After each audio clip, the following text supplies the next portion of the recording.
Olá, seja bem-vindo, seja bem-vinda a mais um episódio do podcast Na Real, o podcast do Grupo Hoppen. E hoje eu e Kátia Vasconcelos estamos aqui na companhia de Miguel Nizenbaum e Dr. Hugo Nizenbaum para falar de um assunto que vocês já sabem disso, sou fã do trabalho de vocês, mas que tem feito aí uma mudança grande nas organizações, né, que é a metodologia ONA, Job Crafting. E aí a gente vai explorar de vocês aí o que vocês têm visto nesse mercado. E eu começo perguntando para vocês, e aí eu jogo a pergunta, de que com todos os desafios do mundo complexo e acelerado em que a gente vive, muitas organizações estão precisando repensar as suas estruturas hierárquicas, né, os seus organogramas.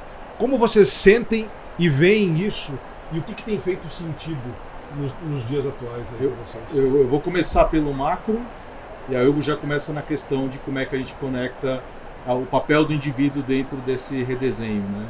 Então o que a gente vê é que aquela estrutura hierárquica, né, que a gente herdou da era industrial, e mesmo a matricial que foi construída depois, já não funciona tanto. A gente tem mais a ideia do trabalho em rede e descentralizado, até para estabelecer um processo de resposta ágil ao mundo complexo, como você bem comentou no enunciado da questão, né? Então, onde está a sabedoria da organização? Ela não está mais concentrada só no CEO, ou só no C-Level, ou só no determinado, ela está distribuída. Só no RH, né, Miguel? Só no RH, ou seja, a discussão sobre carreira não é responsabilidade exclusiva do RH, a discussão sobre desenvolvimento ou mentoria também, mas o RH pode facilitar oferecendo ferramentas, preparação para as pessoas, e nesse sentido, mapear as redes de colaboração pode ser uma forma da gente entender o que está funcionando como colaboração que a gente não enxerga e também o que não está funcionando, né? Onde estão os silos. Então, a parte de rede contribuiu para a gente entender o desenho macro. Quando a gente quer entender a parte mais do como o indivíduo contribui, aí entra a questão do job crafting, né? Que aí o Hugo pode comentar muito bem, né, Hugo? E como as estruturas estão sendo de alguma forma desmontadas, porque precisamos não só redesenhar os trabalhos, mas redesenhar a organização, fazer isso exclusivamente top-down não funciona. Eu não consigo engajar.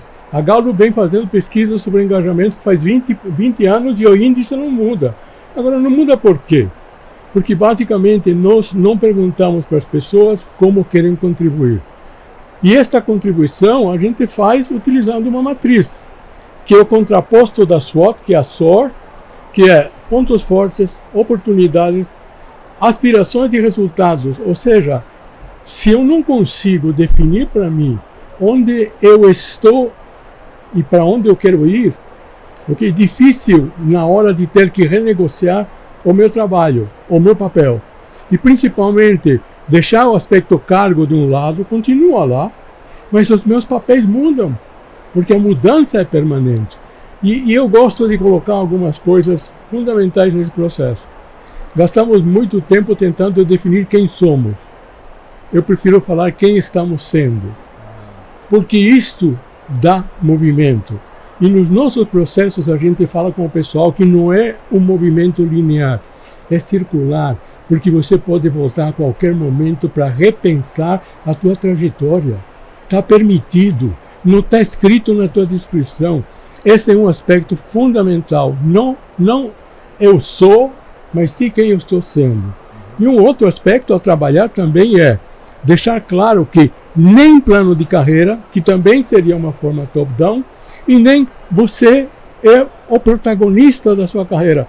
Outro dia eu estava fazendo limpeza em casa de livro, e tem um livro famoso nos Estados Unidos, né? You CEO, ou seja, você é organizado. Nem. Quer dizer, nós temos que juntar essas pontas.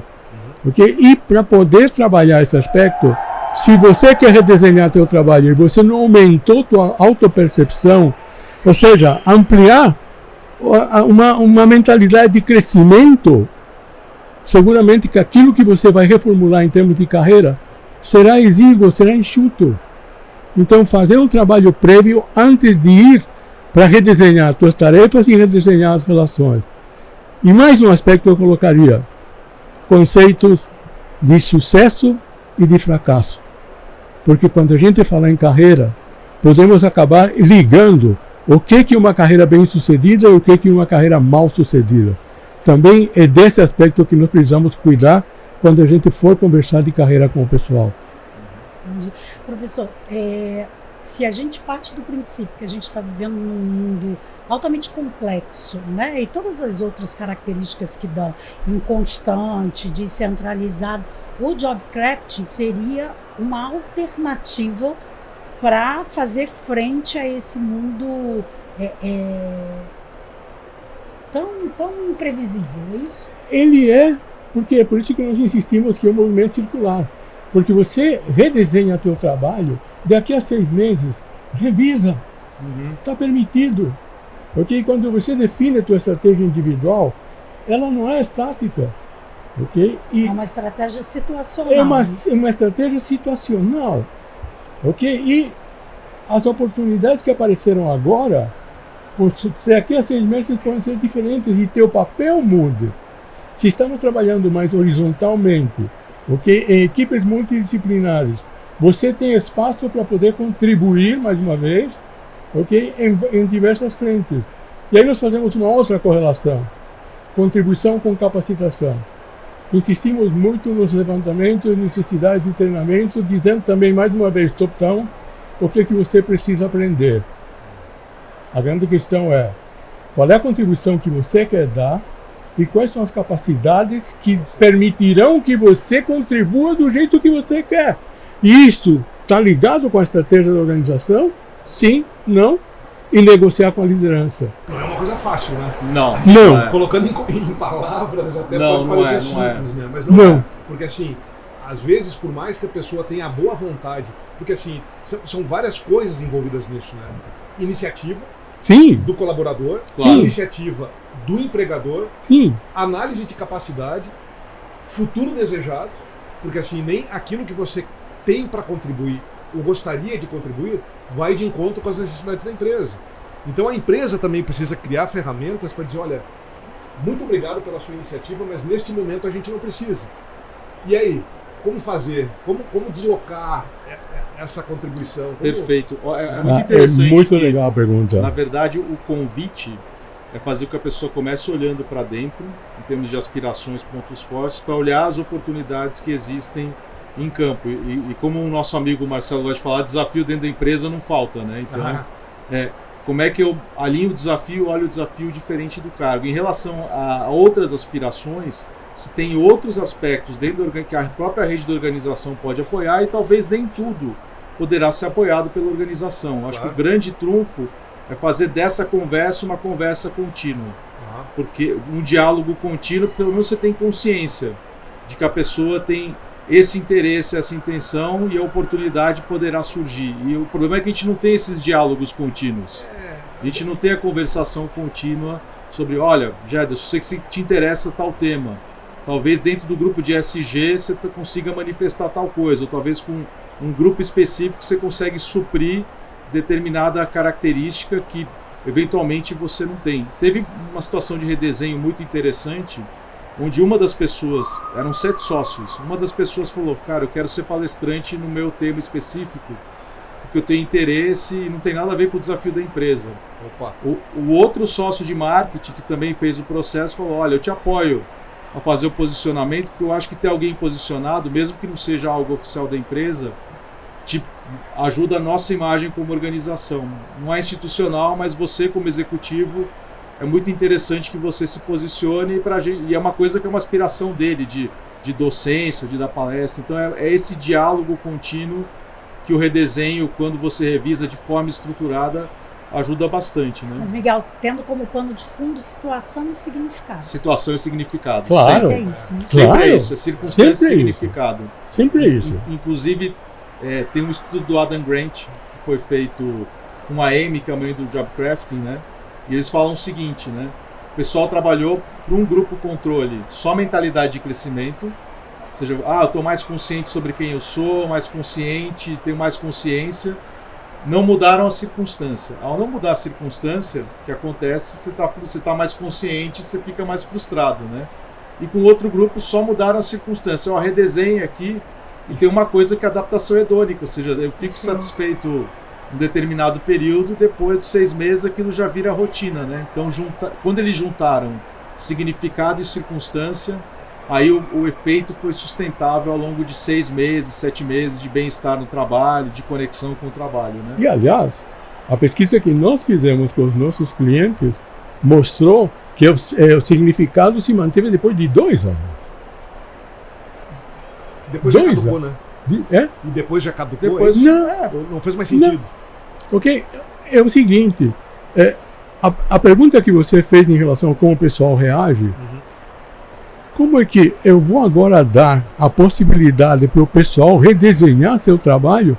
Será que não vão vir com coisas completamente estapafúrdias? Nós temos o prazer de dizer o seguinte, fizemos 550. 99% como resultado trouxe agregação de valor para ele e para a empresa. Dá oportunidade que o pessoal consegue entender como pode contribuir melhor. É porque é uma outra configuração de trabalho, não é trabalho como posição. Não. Né? É trabalho como realização. E é Exato. por isso a situação e o significado Exato. como Kátia, pano de fundo. É isso não mesmo. é isso? Mas aí, assim, eu estou aqui juntando. Vocês não participaram das nossas conversas anteriores. Eu estava aqui pensando, já podia ir trazendo os outros, botando as outras cadeirinhas aqui, sabe, Jederson, que aí a gente vai juntando. Que né, no podcast anterior a gente estava conversando com o André e ele estava falando justamente desse modelo de mundo que vem mudando e como isso se reflete no trabalho. Exato. E o que vocês estão trazendo para a gente são metodologias que podem dar suporte a essas transformações, né? Exatamente. Então, assim, o job crafting é um método, É um né? método. que possibilita. E as redes de colaboração? As redes é mais pensando no processo de escala, porque imagina que o job crafting é muito do indivíduo redesenhando o seu trabalho e da relação dele com o líder e com o time nessa conversa. Agora, quando a gente entra numa estrutura de 500, 3.000 pessoas, a gente começa a perder a dimensão de como é que acontece a colaboração informal dentro da organização. E aí a gente não mede isso. A gente raramente mede isso. A gente mede muito o capital humano. Eu meço o potencial bem ou mal, né? Aí tem modelos de medição, mas potencial da pessoa, o que ela fez individualmente, qual o resultado dela individual. Eu não meço como é que ela contribui para o grupo. E a 360 acaba sendo limitada porque a gente escolhe as pessoas, né? E quando a gente faz um mapeamento de rede, a gente faz um pulso para escutar como é que são as interações informais. Então eu vou dar alguns exemplos. Isso gera um mapa visual mesmo, onde você consegue inclusive arrastar a pessoa e ver quantas pessoas vêm com ela. E um dado interessante, 3% dos líderes informais influenciam 85% da organização, né? Então, 3% influenciam 85%. E aí, imagina o seguinte, multiplicação de cultura, embaixador de cultura, gestão da mudança, quem vão ser as pessoas. Então a gente pergunta algumas interações, tem 2 formas de medir. A primeira é um pulso de pesquisa e usar a pergunta validada com exercício fatorial. Então eu costumo usar um modelo de Stanford que vai medir o seguinte: Jederson, quem te dá apoio pessoal? Quando você tem algum problema na empresa, a que ombro você recorre? Que é um fator inclusive de permanência na empresa, né? Você ter um amigo na empresa, né? Outra pergunta: quem compartilha informação com você? Quem te inspira e quem te dá apoio técnico? E tem outras dimensões, por exemplo, quem te energiza. Quando você sai da sala ao conversar com aquela pessoa, você sai com energia carregada ou mais para baixo, né? E esse tipo de interação informal que a gente não mede revela coisas sobre pessoas que estão gerando valor para a organização e às vezes a liderança não enxerga, mas o grupo está enxergando, né? E quando você tem indicação em volume de dados entre áreas, né? Ou seja, a área da logística indica fulano, quem faz mais conexões entre áreas, né? Quem é a pessoa que acolhe melhor quem está chegando na organização. Então as redes começam a entender o funcionograma é isso, da interação entre as pessoas e não necessariamente o organograma, né? E a gente sabe que a liderança informal pode ser algo positivo, inclusive liderança informal no aspecto negativo, né? Ou seja, quem está gerando influência no aspecto negativo. Mas é muito mais para reconhecer talento oculto, potencial oculto, para dinâmicas de inclusão também, porque às vezes a gente tem pessoas que fazem parte de grupos que a gente quer promover dentro da organização, que a gente contratou, que a rede reconhece e o líder não está enxergando aquela pessoa, mas todo mundo está enxergando e a gente promove aquela pessoa para fazer ocupar um cargo de liderança ou assumir um projeto de destaque. Então tem várias aplicações. E a outra forma de medir é a interação no que a gente chama de ferramentas de colaboração. Então, por exemplo, a gente está interagindo no Teams, ou no Outlook, ou no Slack, e entender a sobrecarga, se existe algum gargalo, funil, quebrar silo. E hoje silo é um desafio nas organizações até hoje. E se a gente quer dar agilidade nos projetos e escolher os times certos para um processo de mudança, ou quebrar, ou ter mais conexões entre as áreas para dar agilidade, o mapeamento de redes ajuda muito. E hoje tem até inteligência artificial para você usar o mapa da rede como um GPS, né? Eu quero ir de lá para cá, né? Eu quero ir da distância de lá para... Eu quero juntar tal pessoa, né? Tá montando o caminho crítico? Monta. Quantas pessoas eu preciso para chegar até lá? Isso é novidade, Miguel. Ah, não sabia disso? Não sabia. Não, tem isso. Uau! Então, por exemplo, tem alguns projetos, comunidades de práticas para disseminar habilidades digitais. Então você vai lá e pergunta, com os dados do RH que a pessoa nos trouxe, mais a rede, você consegue digitar ali e falar quem são as pessoas que você sugere nos países para trazer, disseminar esse conhecimento, quais os papéis dessas pessoas na comunidade de prática, e justifica, ele traz uma sugestão. É claro que a IA você tem sempre que treinar e olhar o que traz, mas já te dá um overview de navegação, né? E quando você soma a ideia do redesenho, né, com a rede, você fala, tô pegando a contribuição das pessoas, mudou a contribuição, elas estão interagindo de forma diferente, então tem um ajuste de rota. Tem uma simbiose. Aqui tem um silo, podemos fazer um trabalho de job crafting. Então, na verdade, precisa olhar um macro e precisa olhar um micro, né? Por isso que tem essas duas aí. Uau! Como é que isso tem acontecido na prática, Miguel? Porque eu estava te ouvindo aqui pensando assim, como que se faz para vencer os modelos mentais do passado? Porque a gente está falando de colaboração, mas a gente viveu por mais de 100 anos um modelo de gestão que cultuou a competição, por exemplo, né? Que remunerou quem chegava primeiro, que celebrou quem chegava, sabe, o mito do herói? E um sistema como esse muda completamente isso. E aí, como é que isso acontece na prática? Kátia, eu acho que a brecha é a dor e não necessariamente a consciência. É isso que a gente tem sentido, tanto num modelo como no outro. Porque eu preciso reorganizar, redesenhar a organização, preciso fazer com que as pessoas interajam mais, porque o mundo é muito mais complexo e a gente não está conseguindo dar resposta no modelo onde o indivíduo é o herói e vai lá e empurra a pedra cai, empurra a pedra cai, né? E a ideia é realmente fazer com que a gente consiga interagir de uma outra forma para dar resposta ao mundo complexo. Então a dor tem sido um caminho.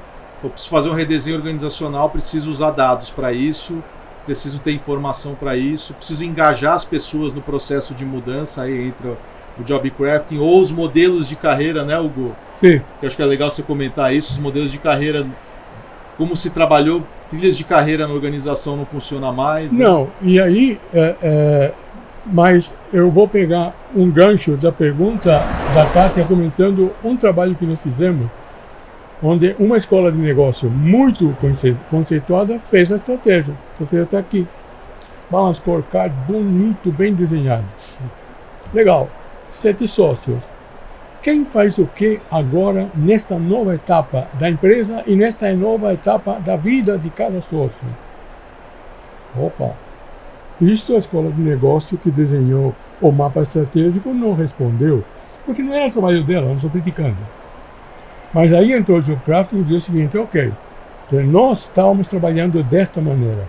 Se nós queremos implementar esta estratégia, e aí vem a dor, ok? 70% das estratégias não são implementadas, não porque elas sejam mal desenhadas, mas porque as pessoas não fizeram conexão, casamento com o papel que lhes cabe dentro dessa estratégia, por nós chamar de latifúndio. Tá? Legal. Então, ok. E isto gerou mudanças nos próprios sócios, que provocou uma mudança da própria estrutura da organização, que era vertical, e começou a trabalhar em squad. Ou seja, okay? E aí entendemos também de que os líderes têm um papel fundamental nesse processo de mudança em relação aos colaboradores.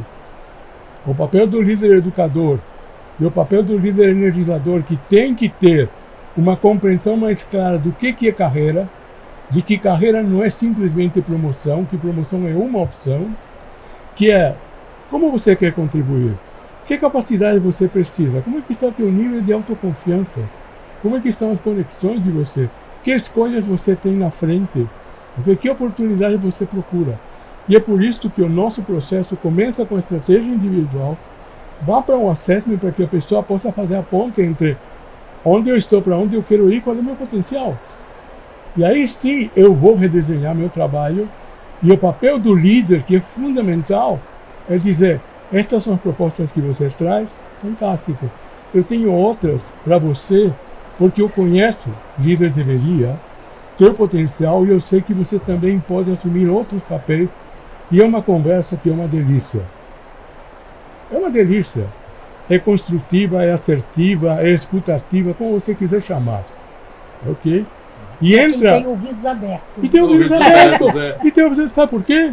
Porque o líder fez também seu redesenho. Isso é um ponto importante, né? Isso é um ponto importante. O líder também fez o seu. Adorei um comentário. Carreira não é promoção. Não! Carreira definitivamente não é promoção. Não. Pode até promover, mas não tem nada a ver com carreira. Exato. São 8 dimensões. É consequência, na verdade. É consequência. Porque, de novo, é a história da posição, né? Se a gente acha que trabalhos são diferentes posições, você vai trabalhar para seguir um caminho, e não é isso. Não. Não é sobre isso. E aí tem um ponto interessante pensando em realidade Brasil, porque o pessoal pensa isso por uma questão de desigualdade, sobrevivência. Então aí a questão da gente vai ter que repensar como é que a gente reconhece a contribuição das pessoas. Essa resposta eu não tenho aqui, nem o tem, mas é um desafio para as empresas de compensação. As empresas de remuneração, ou quem faz remuneração. Você sabe que já tem estudos, inclusive no âmbito brasileiro, que vêm sendo feitas nessa linha, carreiras para quem? Né? Quando você está, por exemplo, como nossa realidade, né? Uma realidade ainda de desigualdade social, de mudanças, diferenças educacionais muito grandes, para quem a gente fala de carreira? Claro. Isso tudo se nutre e funciona com captação de dados, né? Sim. Como que vocês fazem? Como é que funciona assim Perfeito, né? No caso das redes, tem duas formas, né? Então, uma é um pulso de pesquisa, que é com aquelas perguntas que eu tinha mencionado, de comunicação, apoio técnico, apoio pessoal, inspiração e energização. São perguntas de interação, sempre perguntas relacionadas a como é que a minha interação, ou a quem eu recorro para determinada tipo de interação, e aí quanto maior o volume de pesquisa, menos viés você tem. Então, porque você tem mais gente indicando de outras áreas, então você começa a quebrar. Fazer isso entre nós 4 aqui, ou num grupo de 10 pessoas, a tendência a ter um viés de indicação é bem grande. Agora, quando você faz num volume muito grande de forma anônima, você pode descobrir que só aquele grupinho do executivo indicou ele, e as outras áreas da empresa não teve uma indicação cross. Essa é uma forma de colher os dados. E a outra são as interações nas plataformas, mas, de novo, com muito cuidado da LGPD, né? De colher, por exemplo, sem nominar, os analistas estão interagindo muito com determinada área, ou eles estão recebendo um volume de carga de informação muito grande. Porque se a gente começa a nomear, em nenhuma das situações, nem com redesenho, nem com a rede, se eu entro no modelo de comando e controle e de usar o dado no modelo Big Brother, a gente está frito, porque as pessoas não participam mais dessas iniciativas. Né? E aí, Miguel, uma dúvida minha, essas perguntas são negociadas com vocês como consultores? Já existe um padrão? Como funciona isso? Então, a gente tem dois casos. Tem dois casos, né? Do ONA e do Geographic. A gente tem o padrão de estabelecer perguntas mais estruturadas com base em pesquisa, ou seja, tem fundamentação acadêmica, mas às vezes o cliente quer inserir algumas coisas relacionadas à cultura. E no caso do redesenho, a mesma coisa, a gente segue perguntas com base em modelo acadêmico, a gente fez adaptação pensando em a cultura brasileira, por exemplo. Cultura brasileira. Sem sombra de dúvida. E pensando muda muito, né? E pensando em agilidade. Eu quero tanto em redes como no job crafting, que um analista ou alguém de uma fábrica consiga eventualmente participar do processo, e o C-Level também. Então, como é que a gente traz uma pergunta que seja abrangente ao ponto de ser democrática? Então, isso tem a ver com os nossos valores aqui o Hugo e Miguel, né? Há algum caso que já seja público e que possa ser compartilhado aqui, Miguel? Até para que a gente consiga, assim, concretizar o uso dessas duas metodologias nesse dia a dia? Perfeito. Eu vou citar que é uma distribuidora da Coca-Cola, que a Sorocaba Refrescos, que inclusive a gente já teve a oportunidade de falar bastante do case, ganhamos prêmio de redes. A gente combinou métricas de capital humano com métricas de redes, com a ideia de entender as redes de influência pensando em plano de sucessão. E teve algumas descobertas muito ricas lá, em relação que as pessoas que eram mais influentes tinham mais de 10 anos de empresa. Aí a gente descobriu que eu preciso descentralizar e preparar os sucessores e encontrar um segundo contato entre a equipe, porque é muito bom que os líderes sejam reconhecidos e as pessoas que têm mais tempo, e é muito normal no Brasil isso em empresa familiar, só que eu quero que as pessoas que estão chegando tenham oportunidade de gerar influência, oxigenar a rede, não só pela questão de idade, mas principalmente pela questão de conhecimento, vem de outras áreas, vem de outro mercado, e de poder trazer conhecimento de fora. E em rede tem uma coisa interessante, a gente olha a coesão, ou seja, o quanto que aquele grupo é coeso, unido, mas também o quanto que ele se conecta com fora, porque para a inovação, as conexões mais fracas sempre traz uma novidade. Quem está mais entre o grupo geralmente acaba circulando o mesmo tipo de informação. E no caso do redesenho, acho que vale a pena comentar o caso da Atlas, né? O case da Atlas. O case da Atlas virou case de estudo no mestrado de recursos humanos da maior universidade online da Espanha. E podemos compartilhar esse case sem problema nenhum. E por sinal, na revista do MIT do mês de novembro, que eu acho que mandei o artigo para você, mas se não eu mando para você, está o case comentado com entrevista a um dos que participaram do processo, porque aí foi desde a cúpula, sócios, liderança e analistas. Quer dizer, veio em cascata e conseguiu impactar toda a organização. E esse é um aspecto muito interessante. E, Gederson, você falou de adaptação à cultura brasileira. Eu vou te contar um caso específico.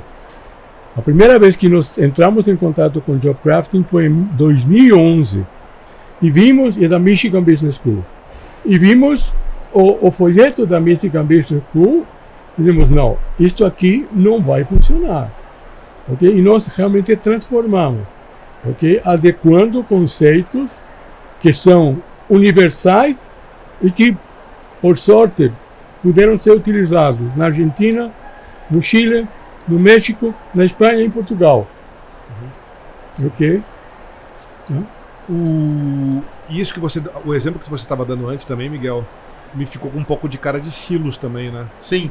Né? Porque isso aí, você pode olhar essa união departamental de uma estrutura como uma coisa, poxa, que bacana, existe um departamento coeso. Só que não, né? Pode ter um departamento cilado, né? Em vez de ser coeso, né? Sim, sim. Como é que funciona para ter essa distinção entre uma coisa boa e uma coisa cilada, né? Que não é tão boa, né?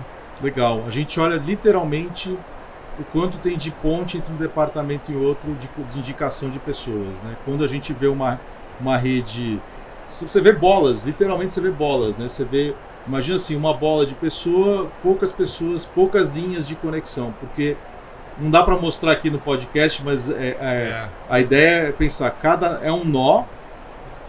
Vamos pensar num bordado, tem um nó e as linhas que conectam, né? Então, sabe quando você vê o flight radar e você vê os aviões e é mais ou menos essa linha de raciocínio, só que você tem uma pessoa conectada com outra e quanto mais intensa a conexão, quanto mais indicações, mais linhas invisíveis, né, que a gente não enxerga, estão conectando aquelas pessoas. Se eu tenho uma pessoa que é a única referência daquela área e não tem outras pontes, aí fica visível. Quando você tem um silo, você vê literalmente, imagina assim, aqui, né? 2 aldeias. A ideia é quase 2 aldeias conectadas ali que não tem muita interação, né? Tem só um interlocutor, só falo com aquela pessoa e aí tá evidente que a gente tem um silo, né? Bom, eu sou um apaixonado pela metodologia de vocês, né? Sou um fervoroso do tipo, eu falo assim, se eu implantasse, eu acho que eu não ia viver sem, né? Que nem um Waze, assim, vai ficar o tempo todo. Porque ele é vivo, né? Um organismo vivo onde as pessoas vão se interrelacionando, né? Uhum. Qual a maior resistência que vocês veem hoje das organizações em adotar a metodologia de vocês? Legal. Eu tenho... São 2 momentos diferentes. São 2 momentos diferentes. Em relação em relação à rede e em relação ao job crafting. Em relação a redes, eu sinto que ainda tem aquele receio de que, primeiro, vou perder poder. Tem essa questão e tem o desconhecido. Nunca fiz, é novo. Quem só estão fazendo lá fora, tem pouca gente ainda fazendo aqui no Brasil. Então, tem essa questão do receio de uma novidade.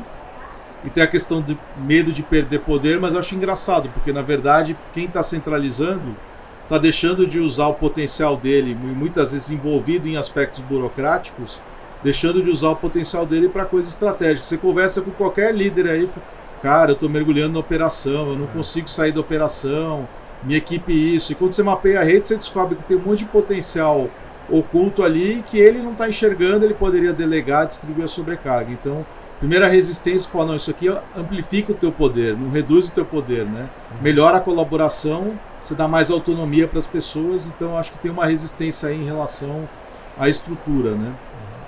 Em relação a job crafting, nós estamos sentindo uma abertura muito maior este ano, ok? Por quê? Porque a dor de carreira continua afetando tremendamente as organizações. E não adianta você tentar definir planos, porque não dá para definir, pela complexidade e pela mudança permanente que nós temos, tá?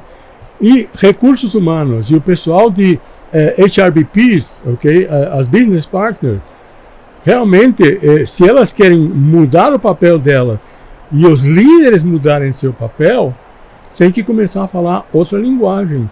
Entender que, como você muito bem colocou, promoção não é o único caminho. Foi o senhor que colocou, não fui eu. Ok? Tá? Inclusive, tem um livro que eu recomendo muito, da Julie Winkle, que diz Promotions are so yesterday. As promoções são coisas de ontem. Ok? Mas não é que não tenha mais oportunidade, mas trabalhamos mais horizontal.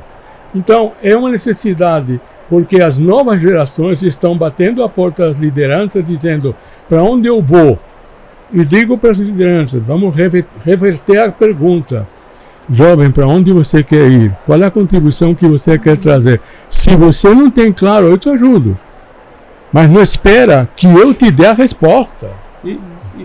Entendeu? Então, esta é uma dor muito forte que a gente acaba respondendo, e com exemplos concretos. E responde qualquer coisa, né? Pois é. E não, esse que é o perigo, né? Temos um exemplo concreto de um cara de 23 anos, analista contábil, porque geração Z. Para onde você quer ir? Pô, tudo bem, estou na contabilidade.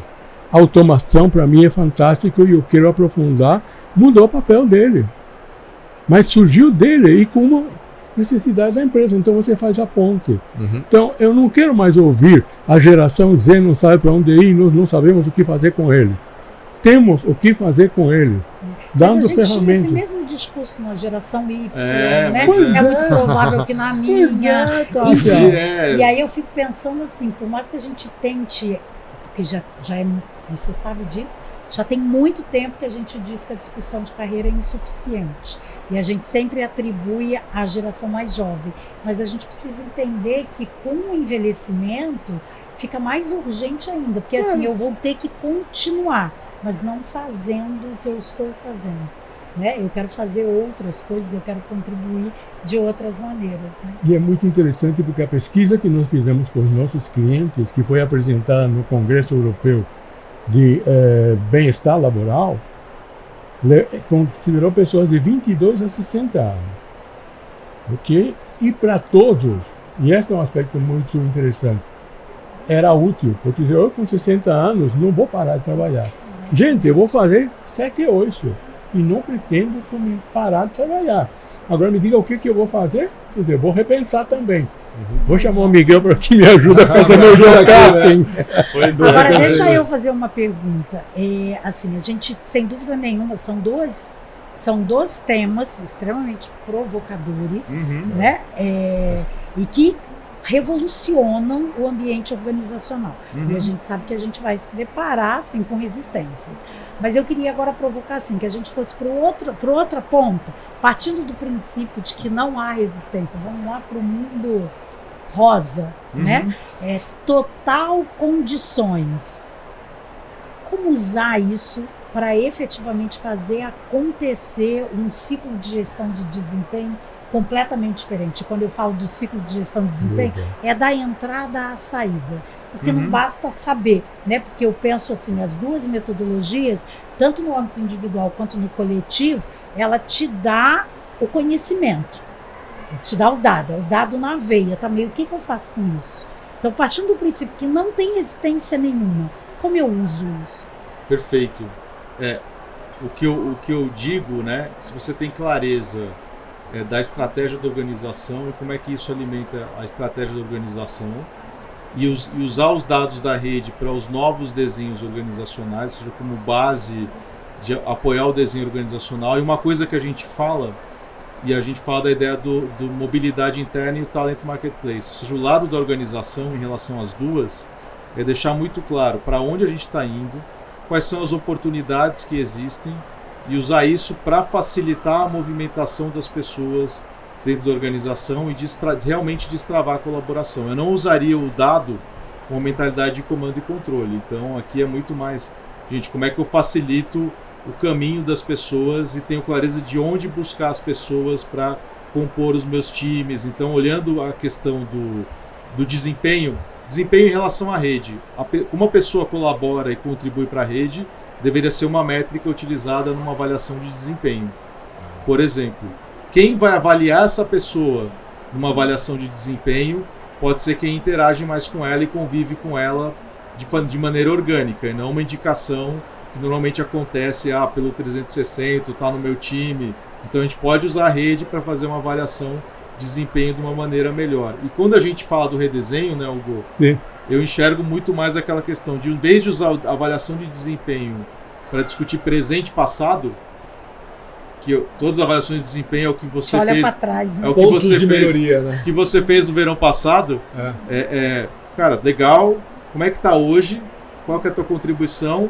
E vamos alinhar isso aqui daqui para frente com o compromisso que, se você vai redesenhar, daqui a 6 meses eu vou cobrar para ver se você fez. Então, medição no ambiente ideal, esse seria o cenário de uso, né? Então, na verdade, acaba reformulando a forma que nós viemos fazendo a avaliação do desempenho, que é pelo retrovisor.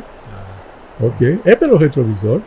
E aqui eu discuto com você, minha líder, dizer, qual é a minha projeção futura, e você me diz, ok, o que nós combinamos e contratamos para os próximos 6 meses, e aqui estão os planos de ação e indicadores, são estes. Vamos lá ver o nosso ponto de chegada. Ok? E ao longo disso, vamos reformulando. Ok? Então, abre-se uma conversa muito mais franca, muito mais aberta, ok? Porque estamos construindo o futuro junto. Não num processo de avaliação, mas sim num processo de criação de um futuro junto. Gente, isto é muito forte. E tem um ponto, a gente vai fugir, que nem o diabo da cruz, das reuniões de calibração, né? Que é uma coisa que quem vive tanto quem é liderança, quem está lá no RH fazendo um volume de reuniões de calibração, a gente tem que equilibrar um pouco isso, né? Porque é um desgaste muito grande, né? Meus amigos, eu passaria uma tarde toda aqui conversando com vocês, mas a gente tem limitação de tempo. Me veio uma frase à cabeça, sabe qual? É preciso ter coragem. Porque sem coragem a gente não faz nada e deixa continuar acontecendo do jeito que está, né? Então, queria agradecer. Alguma coisa que a gente não tenha comentado que vocês gostariam de... para considerações finais? Foi uma delícia bater um papo com vocês, agradecer a oportunidade. Obrigado. E essa questão da coragem, no mundo complexo que a gente está vivendo hoje, talvez seja acho que confiança entre as pessoas que estão na organização e coragem talvez sejam as únicas certezas que a gente possa garantir. O resto tudo é incerteza, né, e complexidade, né? Mas eu comentaria sobre a tua coragem. É também a coragem nossa de trazer coisas novas, sabendo que possivelmente enfrentaremos resistência e dizer como é que isso funciona.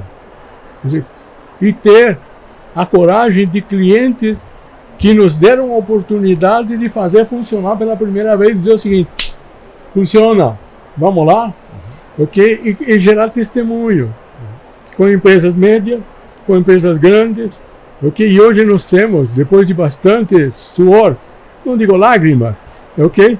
Dizer o seguinte: tanto as médias como as grandes entendem que é uma necessidade e vamos em frente.